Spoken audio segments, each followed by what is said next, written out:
حالا شمار زیادی مسافران توجیک بخصوص مهاجران کاری در روسیه در فرودگاه‌های این کشور انتظار بازگشت به تاجیکستان هستند. تصمیم در مورد حل مشکل شهروندان درمانده در حالی است که با گذشت 4 روز از منع پرواز هواپیماها مسافران الکی بلیط در دست سردرگم ماندند. امام‌الدین ستاری سفیر تاجیکستان در روسیه امروز در یک صحبت اختصاصی به رادیو آزادی گفت که این صبح هواپیمای شرکت سامان ایر به فرودگاه ژوکوفسکی پرواز انجام داد. و امروز پرواز سامانر هواپیمای سامانر الان در فرودگاه ژوکوفسکی هستند و 185 نفر شهروندانی که باید به دوشنبه و خوجند پرواز میکردند امروز به طریق شرکت سامان ایر به وطن پس میگردانند و در تصمیم دیگر است که فردا شهروندانی که در فرودگاه ونوکووا قرار دارند به طریق هواپیمای تاجیک ایر اونا از طریق فرودگاه دمدیدوو به وطن برمیگردونند. در اونجا ما امید داریم که اگر البته نفرانی که الکی چپته ها را خریداری کردند و در دستشان چپته های هواپیمایی های یوتر و اورال را دارند اونا به وطن برگردانده میشن و ما امید داریم که 28 نفری شهروندانی که چپته ندارند و در زون ترانزیتی فرودگاه شریمتیو هستند اونا را ما توانیم که به طریق شرکت تاجیک ایر روان کنیم اگر جای باشد.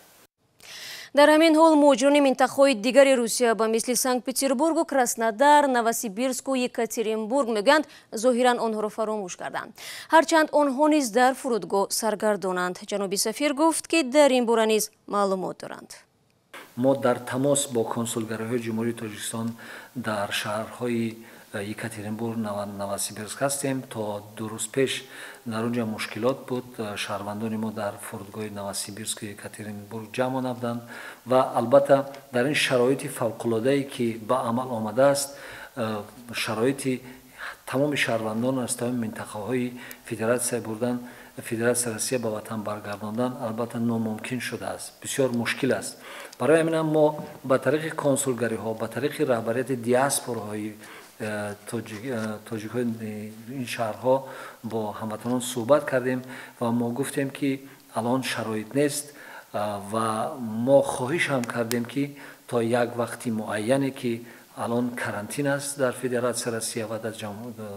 و ما خواهش کردیم که اونا انتظار شوند وقتی که وضع معتدل شد البته پروازها باز گرفته میشوند و هموطنان از تمام منطقه‌های فدراسیون روسیه به وطن برگردانده می شود. من بسیار خواهش میکردم از شهروندان جمهوری تاجیکستان که در فدراسیون روسیه قرار دارند. البته این وضعیت که در تمام دنیا این مشکلات را آورده است و ما شکر میکنیم که الان در وطن ما این سرایت این ویروس الان نیست و ما بسیار خواهش میکردیم که هر کاری کنیم که همین کرونا ویروس را به طریق به تاجیکستان نبیاید و ما خواهش ما همین است که در همین 2-3 هفته دیگر صبر و طاقت کنند در همون جایهایی که بودند در همین جای زیستشان که در فدراسیون روسیه انتظار شوند و آن روزها هم دور نیست که وضعیت معتدل می شود و به وطن همه می تواند برگردند و پس بیاند. برای بودوباش شهروندان آن گفته شده که با حکومت فدراسیون روسیه قریب چند روز پیش داشتیم و نتیجهش همین شد که تمام مهاجرای مهنتی که در فدراسیون روسیه قرار دارند می توانند بمانند پاتنت هایشان را تمدید کنند رجیستراسیون که نامش تمدید کنند و یگان به طور قانونی تا به انجام رسیدن همین وضعیت همین وضع فوق‌العاده کرانتین اونا می توانند در قمره فدراسیون روسیه باشند کار کنند فعالیت کنند و یگان مانعگی در اینجا وجود ندارد. سفیر تاجیکستان در روسیه همچنین شهروندان کشور دعوت کرد هر جایی که هستند تقاضای کرانتینی و بهداشتی را رعایت کرده خود را به مشکلات بیشتر از این گرفتار نکنند. البته هر یکی ما میخواهیم که هموطنان ما در کدام گوشه دنیا نباشند ба ватан баргарданд ва мо ҳукумати тоҷикистон ҳамаи кӯшишҳоро ба харҷ дода истодааст ки аз тамоми давлатҳои дигар ҳам шаҳрвандоне ки дармондаанд дар фурудгоҳҳо ба ватан баргардонанд ва боз ҳам такрор шавад. Албатта мо мехоҳем ки шаҳрвандони мо ба ҳамаашо дар ватан бошанд, аммо ин вазъи фавқулодае ки ба амал омадааст, ин як вазъи фавқулода аст ва ман фикр мекунам ки ин рӯзҳои наздик ин проблема рафт мешавад. хоҳиш аз ҳамаи шаҳрвандон он чизе ки аз ҷониби ҳукуматҳои маҳаллӣ, аз ҷониби ҳукумати Федератсияи Россия Тоҷикистон аз шаҳрвандон тақозо мекунанд бояд иҷро кунанд, яъне ки бояд дар хонаҳояшон бошанд, яъне ки дар ҷое ки анбӯҳи одамо аст дар он ҷо набошанд, тамоми манон гигиенаи шахсиро риоя кунанд, чаро ки аз ҳар яки мо ҳаёти нафароне ки кӯҳансол ҳастанд, нафароне ки марир ҳастанд, аз ҳар яки мо ҳаёти онҳо вобаста аст ва ин проблемаро бояд, ин вазъиятро бояд мо нодида нагирем. Вазъият бисёр вазъияте ки дар ҷаҳон ба ин пандемия тамоми дунё рӯбарӯ шудааст, ин мушкилии сода нест ва мо бояд бо тамоми масъулият коре кунем ки пеши роҳи ҳамин пандемияро бигирем. имомиддин Сатторӣ дар идомаи суҳбат ба хабари баъзе расонаҳо дар бораи он ки Русия марзҳояшро барои муҳоҷирони кишварҳои Иттиҳоди давлатҳои муштарак аз ҷумла Тоҷикистон боз кардааст, равшанӣ андохт. Ин маълумот дуруст нест, чаро ки дар он фармоне ки аз ҷониби ҳукумати Федератсияи Россия баромадааст, дар он ҷо гуфта мешавад ки шаҳрвандони давлатҳои иттиҳодаи давлатҳои мустақил, яъне давлатҳои собиқи иттиҳоди шӯравӣ метавонанд ба тариқи фурудгоҳҳои шаҳри Москав ё дигар шаҳрҳое ки парвозбоз аст ба ватани худ баргарданд. Яъне ки вақте онҳо ба ягон фурудгоҳ меоянд, аз он фурудгоҳҳо бо намояндаҳои сафорат, консулгарӣ ва намояндаҳои хадамотҳои махсус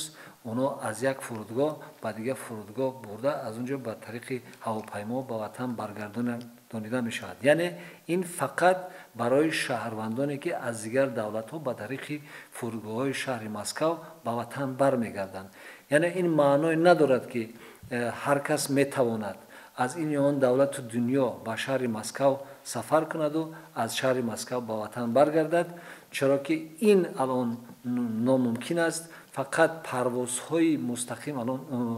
парвозҳои махсус ҳаст танҳо ва онҳо наметавонанд ки ҳамон рӯзе ки биёяну аз фурудгоҳҳои шаҳри Москав ба ватан пас гарданд. Аз ин лиҳоз мана 28 нафар шаҳрвандони Тоҷикистон ки аз дигар давлатҳо пас омаданд дар зонаи транзитии фурудгоҳи Шереметиево қариби як ҳафта аст ки интизори парвозанд. Барои ҳамин аз ҳамаи шаҳрвандони Тоҷикистон хоҳиш карда мешавад ки дар кадом давлатҳое ки набошанд кӯшиши ба тариқи Федератсияи Россия ба ватан баргаштанро накунанд, чаро ки алон ин номумкин аст. Яъне ки мо фақат кӯшиш карда истодаем ки нафароне ки дар дасташон чиптаҳои парвозҳо ба Душанберо доранд ва дар фурудгоҳ қарор доранд, онҳоро бигирем барем. Яъне ҳамаи хоҳишмандоне ки дар куҷое ки набошанд онҳоро аз тариқи фурудгоҳҳои Москав ё фурудгоҳи Россия ба ватан баргардондан номумкин аст. Боз як бор дигар хоҳиш карда мешавад ки дар кадом давлате ки набошед бояд вазъиятро бибинед, вазъият чӣ хел аст ва аз рӯи ҳамин вазъияти ба амал омада коре кунед ки масалан сарсону саргардон нашавед ва дар он ҷо интизор бошед. Ва боз як бори дигар такроран боз як бори дигар мо хоҳиш мекунем ки дар он ҷо бошанд, каме сабру тоқат кунанд. Вақте ки ҳамин роҳи пандемия ё роҳи эпидемияи коронавирус гирифта шуд, албатта ҳамаи парвозҳо аз нав гирифта мешаванд ва ҳар шаҳрванд мо ҳамин орзуро дорем ки он рӯзҳо ҳам дур нестанд, он рӯзҳои хуб мерасанд ва ҳама метавонанд озодона ба ватан баргарданд. бинандагони азиз, суҳбати муфассали Имомиддин Сатторӣ, сафири Тоҷикистон дар Русия ба ҳамин зудӣ дар озоди видео YouTube гузошта мешавад.